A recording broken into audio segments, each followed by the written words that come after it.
This is Invisible Inc., the podcast for under-resourced women entrepreneurs. And I'm your host, Shubha Chakravarti, founder of Achieve. Join me as I talk to women entrepreneurs about the nuts and bolts of their journeys and to experts who will give you insights that are hard to find anywhere else. Let's jump in. How do you find a big market opportunity in a deeply technical and even boring field like chemistry? How do you overcome years of training as a scientist and learn a totally new and uncomfortable skill set as a founder?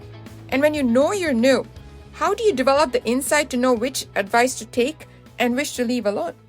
In this episode, scientist and founder Lieza Marie Danan talks about her long journey in the field of mass spectrometry, how she learned to identify a big market need, patiently hone her skills to build an enviable network of other scientists, transition into a founder who mastered pitching, financial skills, and much more.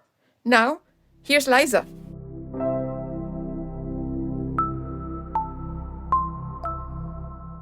Good afternoon, Lieza. It's an absolute pleasure to have you here today. Welcome. Hi, Shubha. This is definitely an honor and a privilege to be with you this wonderful day. So I know you have a pretty fascinating story. You started off with a PhD in chemistry. So what made you move from academia into entrepreneurship? And was there like a crossing the Rubicon moment that showed up? Well, between academia and entrepreneurship, there was that industry phase of my life where I worked as a scientist and had a function in the drug development industry.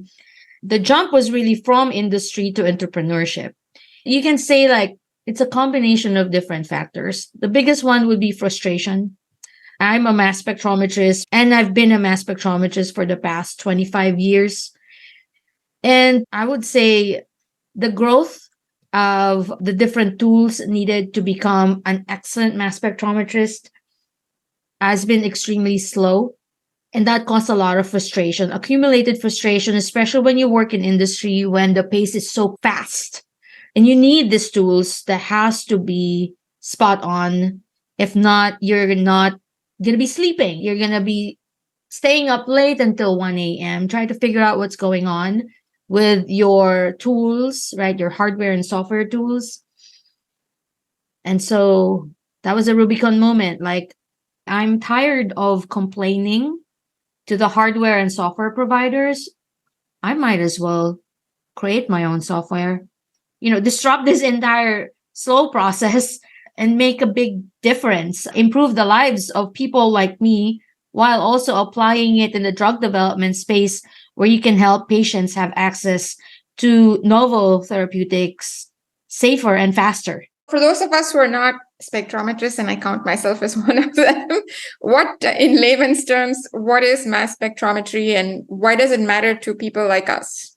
Maybe you will remember this from your high school chemistry days. Everything around us and us, we're built of molecules. We are composed of molecules. And mass spec instrument or a mass spectrometer is the most sophisticated tool out there that can measure the mass or the molecular weight of individual unique molecules. And it can also provide information on its amounts, or what we call concentrations. For example, you can calculate how much vitamin D is in your bloodstream, or determine how much stress hormones are in your bloodstream, that kind of thing. Or let's say, for example, in the drinking water, right? Okay, how much bad pesticides are in drinking water? That's like a typical exercise for a mass spectrometer. So it's extremely important information that it can generate. You sold me at vitamin D, so I'm in. So what does Libertas Biosciences do in this field? Our high-level value prop is we improve human health by helping get new therapeutics to patients faster and safer. What we actually do in the company is we accelerate drug quality testing using mass spectrometry and artificial intelligence. All of these new therapeutics out there for cancer, for cardiovascular diseases, for curing COVID, these are all novel drug designs. And what we do is we accelerate the testing process so that this novel therapeutics can advance quicker to commercialization or FDA approval. So essentially, you're an enabler to the pharma industry and you're selling into the pharma industry. We are enablers of drug development leaders. Yes. Biopharma and pharma companies. Yes. Is it fair to say your industry focus is 100% the pharma sector, or are there other sectors that you supply to or could supply to? We are slowly getting pulled to other sectors. It's very interesting. Clients from other sectors are inquiring already if we can do specific things for their sector. But right now, we're extremely focused. We started with biopharma. My background is biopharma. I spent 10 years of my life in drug development. So that's our niche right now. But we are also able to answer the questions of other sectors. So you've been in the business, so you understand it intimately. You talked about how your frustration led to the creation of this product. So you know that there's a market. How did you then go from that to developing what a product might look like and then validating how big the market might be? Okay, so maybe I'll start by saying that I was in the market. I'm a market insider. I'm a biopharma insider, and the early investors and advisors of Liveritas are mostly biopharma insiders. They were my colleagues in this startup we worked for that was purchased for $6 billion as a unicorn. So we're pioneers. We're biopharma insiders. We know the pain points. It helps a lot in how we are crafting the product and the services. I know from the get-go that product design will continue to evolve as we create the business because you need to start focused, right? So the product will be different when you start focused, and when you start expanding, you need to be able to keep on adding. So the product design is meant to be expandable. That's one thing that we decided on very early on. It has to be modularized. And when you say modularized, is the product a combination of hardware and software? And if so, which part of it is being modularized? Is it the function that's getting modularized? So you go from more basic to more advanced? Yes, exactly. Right now, we are tech-enabled service provider, and that is a strategic decision. That is our first business model. And we know that in the future, I believe in about 2 months, the real product is going to emerge. To be able to operate efficiently in the tech-enabled service, the modularization of both hardware and software has to be in place. And it's a very strategic how we're building it from something so basic at its core, and then you slowly expand it. Now, from the software standpoint, like we are developing our own platform, and later on it will be a SaaS business model. Even with that software, it's modularized as well. It starts very basic, and then it can be expanded. That's why I'm talking about modularization. Excellent. And I love it. So walk me through like the product development process. What were the expertise areas that you needed from a hardware standpoint? What did you need from a software standpoint? And how did you put together these skill sets? And where did you come in, and where did you have to fill in other skills with other folks? Oh, very interesting. So let me start by saying that most of the things that we are doing right now, I've done it before in that previous company that was acquired as a unicorn. And I know exactly how I created it. And it was very modularized as well. Our software development team will help me speed up my turnaround time. So how do I translate that into Liveritas? I just had to repeat what I did in the past, so to speak. But now I partnered myself with my co-founders. And one of them is a graduate of chemistry with computer engineering, so double degree. So she knows how to conceptualize it from a programming standpoint, from software development standpoint. Until later on, we expanded it with another classmate of ours with a double degree in chemistry and computer engineering, but he practiced more of the software development expertise. So it's like, okay, we're all interconnected, right? There is first the scientist mindset, and then the software development hybrid mindset, and then the 100% software developer. So those three people are very important to be always aligned in terms of pacing of creation of the software product. Help me understand, what is the most difficult part of crafting or architecting this startup? There's a business model, there's a whole bunch of other things. Which was the hardest part? Why was it hard? And how did you crack that? Oh gosh. hardest part is fundraising. Surprise. Surprise. And the reason behind that is I'm a scientist and my brain functions in a totally different way, away from storytelling. I'm still learning this.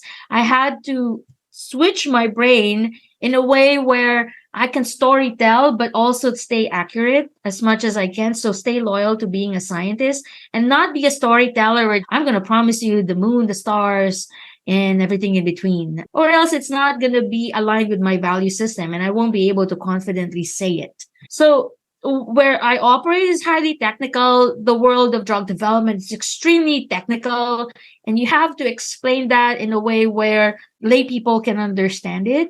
It's the most challenging aspect for me. Not selling to biopharma. That's like second nature for me. Starting a lab, I've done that 8 times already. So pitching, storytelling. So before we get there, I want to talk about the business model and particularly the revenue model. You talked about mass spectrometry as a service, and SaaS is the model that you use. Did you consider other options? What were your other options? And how did you pick this revenue model as the right revenue model for you? Okay. On the first year during the pandemic, my advisors brainstormed this with me. They tried to sway me into going straight into a SaaS business model. We explored it for a bit. However, I knew it was not going to be a great fit for what I want to achieve or what I want to build. Because if it's a SaaS business model straight on, you'll be dependent on software developers, number one.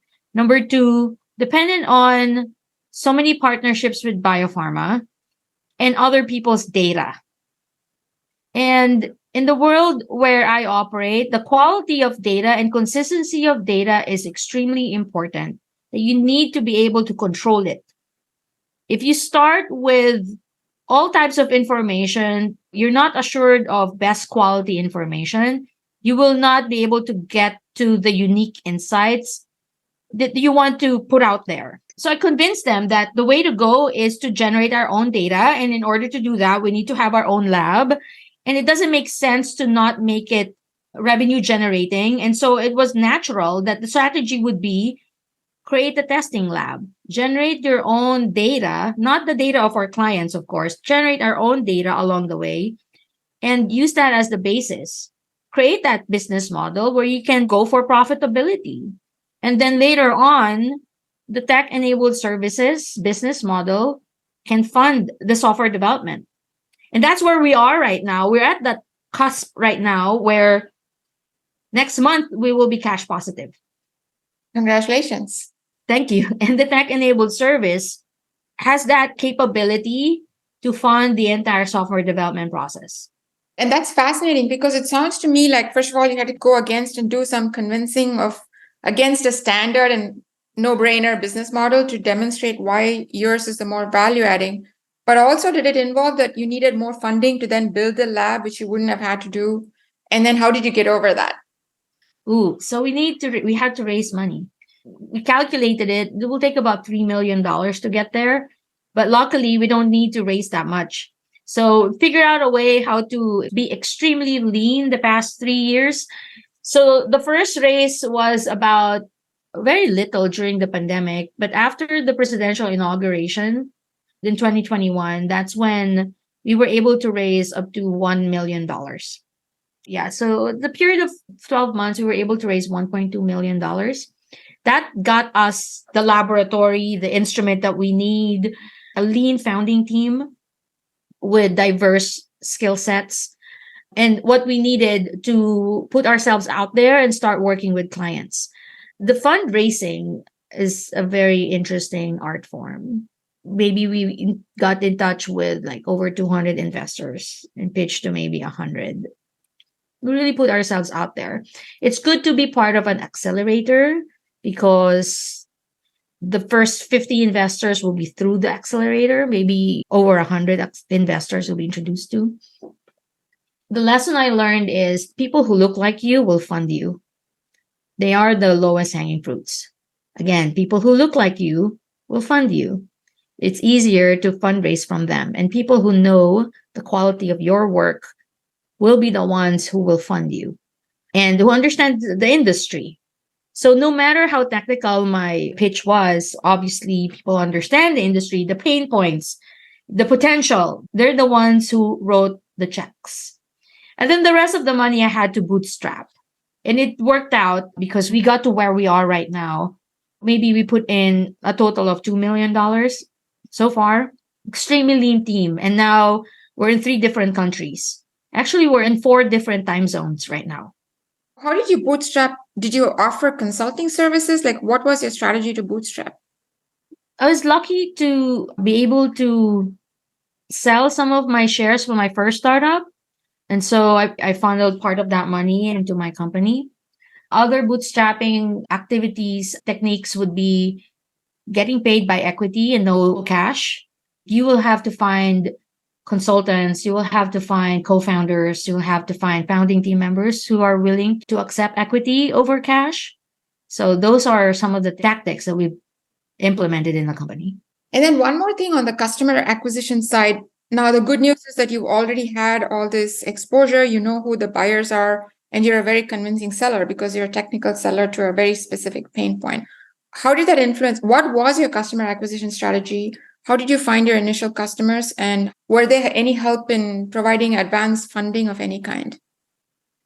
Let's just put it this way. Maybe the first 5 customers were all through referrals. There's one that we acquired through a conference. The best customers, best clients we have are through referrals. And who referred them?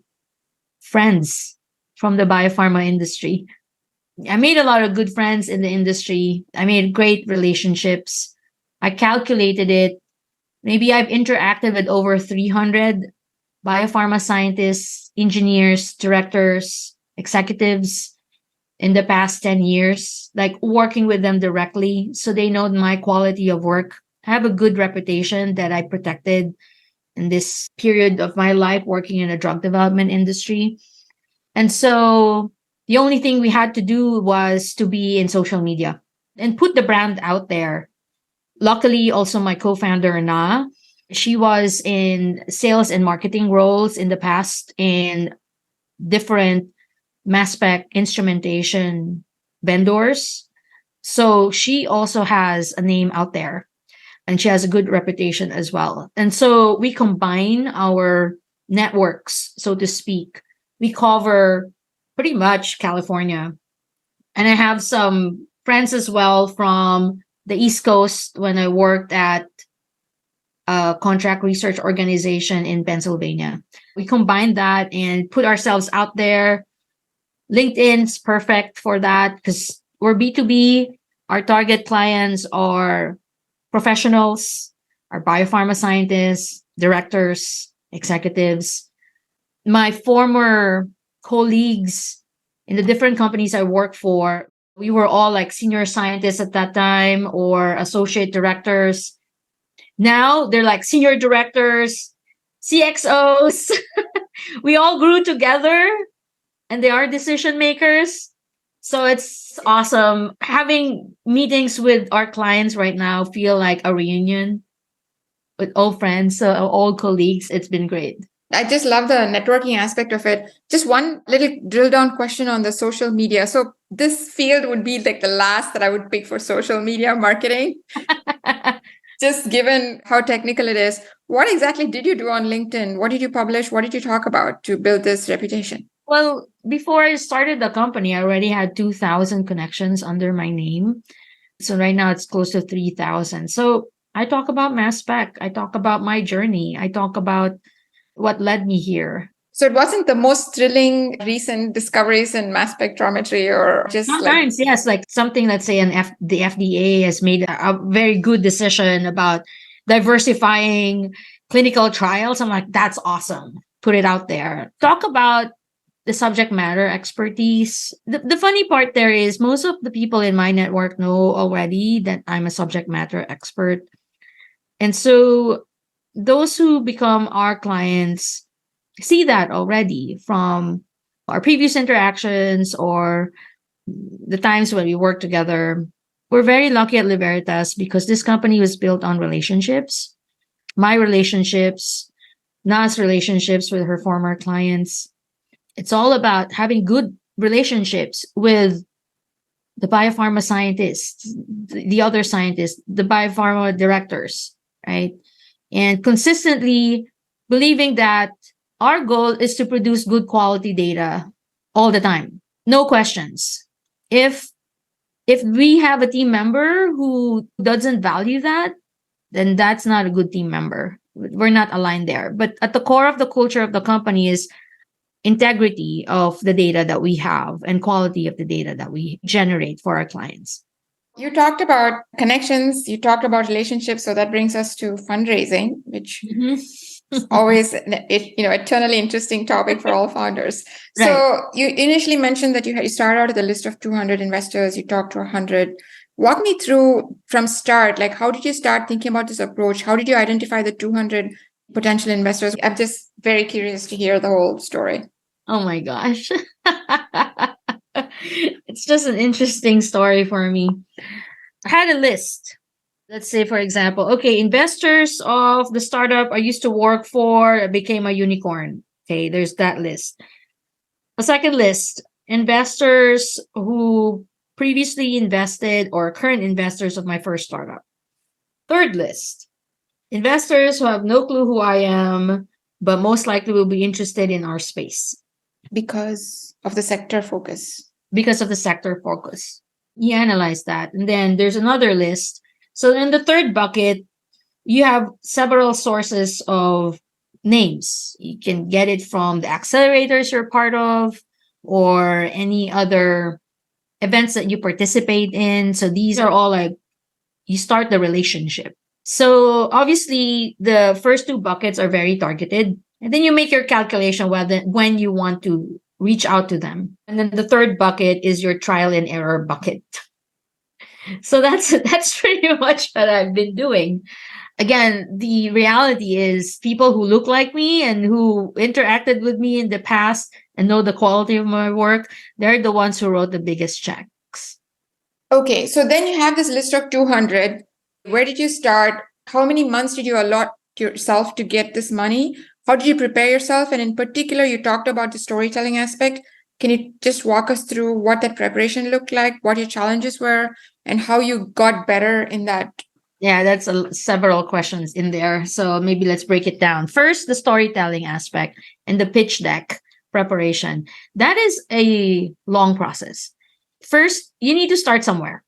Start with your deck. Come up with your advisors. Your advisors has to be diverse and maybe pick two, not more than two, because you don't want conflicting ideas from your advisors. You don't want to be overly advised. Start somewhere. Don't aim for perfection. Create a storyline first, and then come up with your references for each claim that you're adding in your deck. Create your first draft.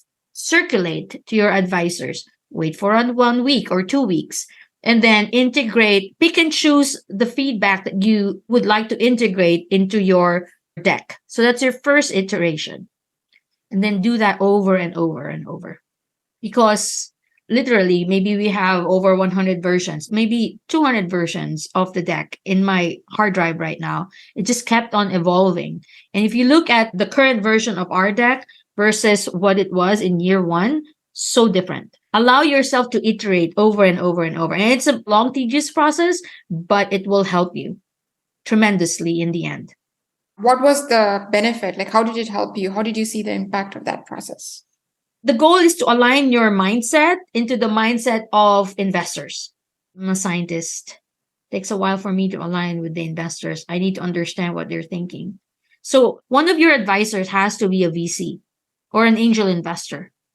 Can you give some examples of maybe types of feedback from the investing type of advisor that helped you reorient your approach or your story or a pitch deck so that it would be more investor friendly versus scientist friendly?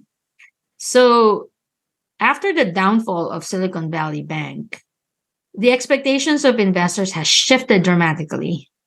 Right now, everything is growth metrics. Don't even bother talking about the story of your company. Just focus on revenue, revenue, revenue. and how things are growing. I got rid of the rest of my deck. I just focus on growth metrics right now, and I sent that to investor. The usual pitch story would be, okay, make highly simplified decks that will capture the attention of an average investor, a non-technical investor. Make sure they are simple words and not scientific words. Those were the advice they gave me. And then everything else is like as expected, right? So you need to show your forecast. You need to show your market. One very helpful metric was the serviceable addressable market.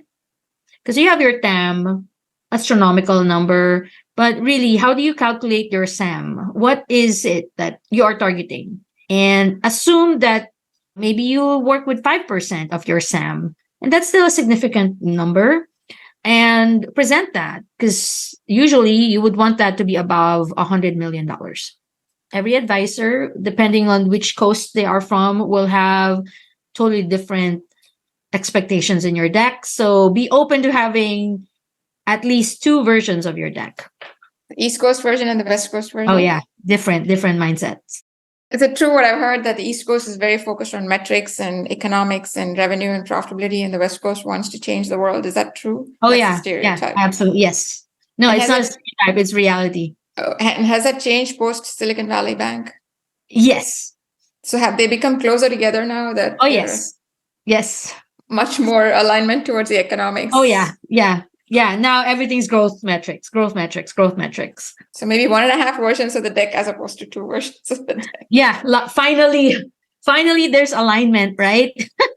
Because Great. before I was like, okay, this person is telling me to do it this way, and the other person said that's wrong. I'm like, where am I going with this? Like, I didn't know that there should be 2 versions at that time. So how did you factor in this at the time, how did you factor in any differences between East Coast and West Coast investors? How did you prioritize? And then what was it like to go pitch these investors, especially if they didn't look like you? So how do I prioritize? Who's writing a check first? That's best prioritization. First is, it's not necessarily the size of the check, right? Who's going to write the check first? Who's the lowest hanging fruit? That's how I prioritize. If it's going to take me a year to convince this person, right? No, I'll just table it and then come back later. So how do you figure that out? I mean, you got your list of 200. Let's say you narrowed it down to 100. They can string you along. You can have a conversation. Oh, yes. So be careful about those people who string you along. The moment they said, not now, maybe later, that's a no. So table it already, right? Just be sensitive to how they're saying no to you. There are many ways of saying no, for sure. So if an investor is the one emailing you for reminders to meet with you, that means they're extremely excited. Go for it. Prioritize that investor. If that investor has not emailed you back for like a week or 2, that's a no already. Those are clear indications for sure. Okay. And then in the conversations themselves, like when you're pitching, you're having the conversation, you're explaining, walk me through what that process felt like. What were the challenges that you felt you faced just because either of your gender, your ethnicity, whatever the case might be? When I moved to this country, I had to accept the fact that I will always be underestimated. And in the middle of my sentence or trail of thought, somebody will try to interrupt me, or they will interrupt me blatantly. So it happens too in pitching. You have to accept that reality and learn to navigate around it.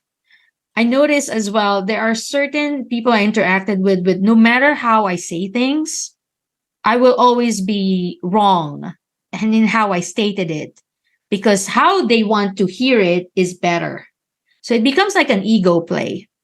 It's not fun, but you really need to learn how to pacify your ego at the end of the exercise, even when how you stated it was exactly how they stated it a week ago. There's a pattern in here. I'm smart enough to know what's going on here. So, okay, I'll just let you speak and I'll nod and I'll learn how to direct you to where I want you to be. And what were some of the other? Because they're this personality that, they always have to be right. But actually, to be honest with you, do we really want to be funded by those people? No, right? You want your investors to be partners. The people you want to surround yourself with in your company are those who would be great advisors and see you in the same level where they are, and not like you're a slave. Sounds like through your process of identifying, filtering, talking to people, you were able to quickly filter out which ones would be in the partner bucket and which ones would be in the power bucket, for lack of a better word. Yeah. Any other experiences in terms of questions? We've heard about this promotion versus prevention bias when it comes to male versus female founders. What was your experience in talking to investors about whether the questions were promotion or prevention focused, or did it even come up in the conversations?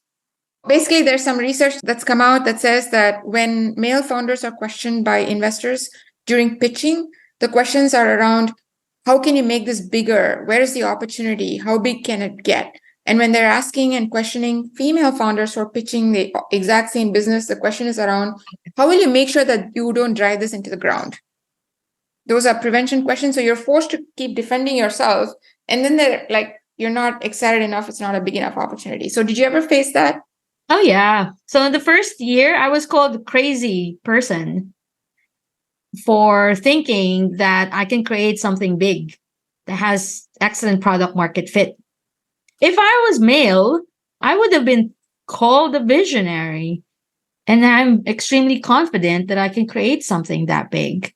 Big in the sense of the forecast. I'm not saying I created that already, but you want to forecast something big. And yeah, I overheard, I guess I was not supposed to hear what that person said, but I was called the crazy lady or delusional.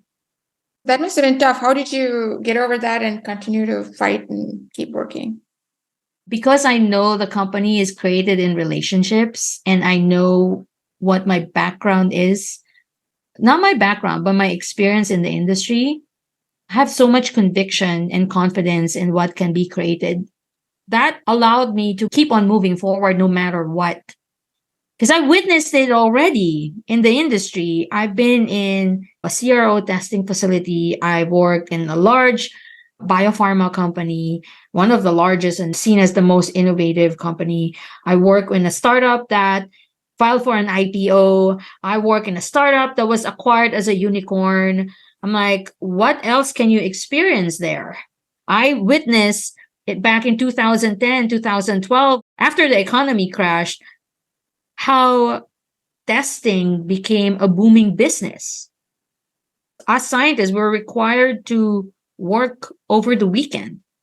The backlog was over $1 million just for mass spec testing. And I'm like, whoa, okay, this is a new thing. Like, it's prime time for mass spec. This is 2010. As early as 2010, this boom started happening. And then guess what's happening right now? Ooh, there's an economy crash. Something's not quite right in the market right now. This is it. It's happening again. So I can see some parallelisms to what happened 10 years, 12 years ago to what's happening now. So it sounds like being able to step back a little bit away from yourself and reorienting towards the problem you're solving and your confidence in your own expertise is what helped you get over that. Yes. It's conviction, self-confidence, whatever you want to call it. It's belief in my capabilities. I don't want to sound boastful or anything like that, but I just want to Go for it.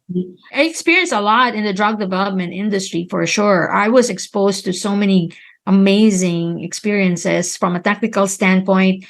I learned so much and I'm extremely grateful for all those experiences, including my failures, right? So at the end of the day, it's stepping back, as you said, evaluating what just happened in those 10 years and see how you can integrate all of those positive things that happened there and apply it to where we are now. One last question on the whole pitching process. You talked about projections. You talked about how they need to meet certain requirements for investors to be excited about your business. How familiar were you with the whole financial modeling piece? How much of a challenge was it? And how did you acquire the level of expertise and mastery of that process that you needed to go and pitch confidently? How comfortable were you with financial modeling? Okay, had to learn that through my advisors. So during the pandemic, I surrounded myself with advisors from various different backgrounds. They're all entrepreneurs from tech. The entrepreneurs have been around the block for a long time. I learned forecasting from them, financial modeling as well. And how am I confident?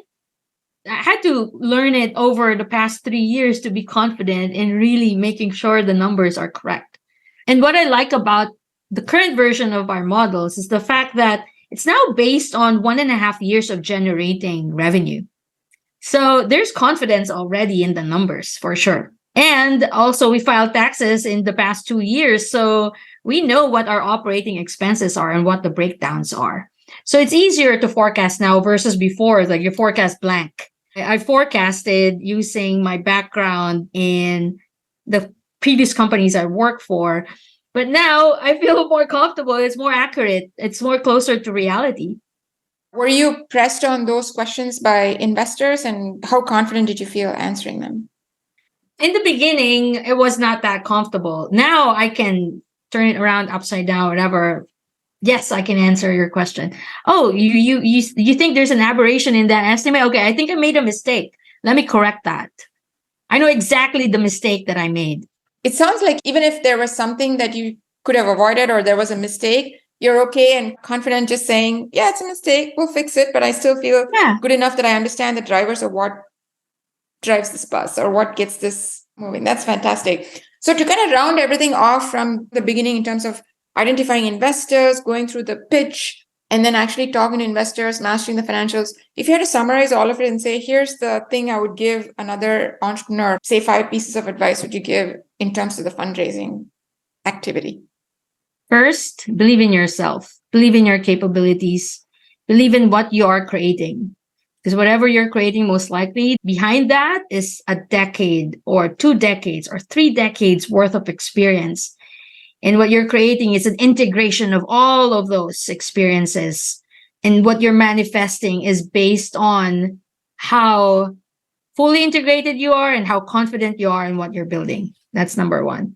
Included in that, of course, is you need to make sure your heart, mind, and body are aligned. So that gives you more confidence about yourself. Number 2, believe in the power of the network you created in your life. I believe, especially nowadays, creating a company based on relationships makes you a strong company. You can tap into your network for finding co-founders, for finding founding team members. You can tap into your network to find partners, advisors, strategic relationships, and early clients. And then also, they're going to be your extended marketing arms. It's very important. Believe in the power of your network. So that's community. Don't be afraid to fail. It's important to just try, give it your best. Don't be afraid to fail. Failing is okay. Iterating is okay. For pitching, not for product, not designed for product creation, okay? For pitching, and be open to the feedback that others are willing to share with you. And you don't need to integrate all of the feedback others give you. You can handpick. What are those that are valuable to me to enhance this? At the end of the day, you're holding on to the steering wheel. You're the one driving this company. It's not other people. Number 5, stay focused. There'll be a lot of noises. Feedback is not noise, not necessarily, but sometimes noise is integrated in the feedback. So learn to tune out the noise. When the noise is, oh, you were just called a crazy lady, like go back to who are you? How many decades have you worked on this field? What are those things you fully integrated? And your self-confidence, your conviction in what you do to tune out that noise, right? And keep moving forward. Eventually, somebody will write you a big check. Can't wait. That's the beautiful moment. You've talked through a lot of stuff and it's been very enlightening. Through this process, internally, you talked about challenges that you had to face. There are many, but is there one that was particularly difficult or that pushed you to your very limit? If so, what was it? And how did you find the strength to overcome it? Last year, I was diagnosed with classical Hodgkin's lymphoma. So that is a form of cancer. Luckily, it's curable. And so for 6 months, I had to go through chemotherapy. And that's one of the most challenging experience in my life. However, it was also a test of resilience. Going through the same treatment for 6 cycles, 12 times in the span of 6 months. Yeah, it definitely is a test of resilience. So how did I go about this? Couple of things. First, I surrounded myself with love. My parents were with me. So very grateful that my parents were able to help me through the process and recover after chemo as well. Second, there's a book called Positive Intelligence. I went through the boot camp, very, very important tool for so many different things. Keep moving forward. That's definitely one thing you'll learn from it. Third, every person has this maybe 3 to 5 books that changed their lives. So there's one book by Deepak Chopra. It's The 7 Laws of Spiritual Success. I may be quoting it wrong, but it's a small book. I read it over and over and over. And yeah, that's how I navigated it. And just stay focused. Again, go back to conviction, self-confidence. Like, if I can deal with this chemotherapy, no one can question my resilience as a founder. First off, kudos to you. I am just blown away. And I will send you every positive, healthy vibe there is for your long health and success in every aspect of your life. So on that note, there have been many victories. Clearly, what you just described is one of them. But is there one that stands out in your startup journey that says, that was what made everything worth it? I think it's going to happen in the next 2 months. That's great. Well, wish for that. And is there anything in the past that was particularly noteworthy in terms of being just a validation or anything that was a high for you that validated everything that you've done so far? Yes, there's one. One particular client needed our help, and they were desperate to find the right mass spec testing partner for their drug candidate. They're already in the clinic, and the FDA gave them feedback that their drug candidates needed extended characterization using mass spec. So we responded very quickly. And we made sure that we assisted them by providing them good quality data. And now the drug candidate is in phase 3. They're one step closer to what we call a biologics licensure application. And that is the gating document needed by the FDA prior to final FDA approval. We are helping our clients move close to FDA approval. Phase 3, that's amazing. That's amazing. I know enough about life sciences to know that phase 3 is a very magical word. So congratulations. Yeah, not that many. Yeah, I think there are only about 1,000 drug candidates who reaches phase 3 every year. So one of them is the drug candidate of our client. Congratulations. That's great. So looking back, if there's anything that you'd have done differently, what would that have been if you had to start this journey over? I didn't know how important self-integration was in the beginning. I'm an immigrant, and I moved from the Philippines to the United States. And within the United States, I moved 3 times. So from UC Davis to Pennsylvania, and then from Pennsylvania to the Bay Area. And then I was moving different companies as well. I had to integrate all of my experiences and the people I met over time in order to really realize the full potential of what I was creating. So what did that look like? Help me understand what that felt like and looked like. Well, before, I was second guessing myself, always going after like, okay, I need to meet people, new people to build a company. And then I realized, oh, I don't need to look far. I just need to look back. And now at Liveritas, my co-founders are one of my best friends from college, one of my best friends from graduate school. My founding team members are composed of people from the Filipino-American community here in the Bay Area, Some of them came from the same university I came from in the Philippines. My team members in Manila are from the same university where I came from, or my classmates in college and my classmates in high school. Again, believe in the network and the people who are our advisors or my former colleagues and friends from the mass spec industry and the biopharma industry. And one thing is for sure that I maintained throughout this process is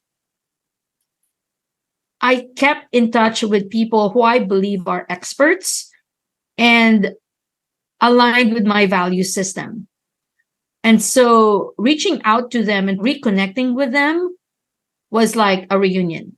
And bringing them as part of Liveritas became relatively straightforward. That's very helpful and I think on point for so many of us.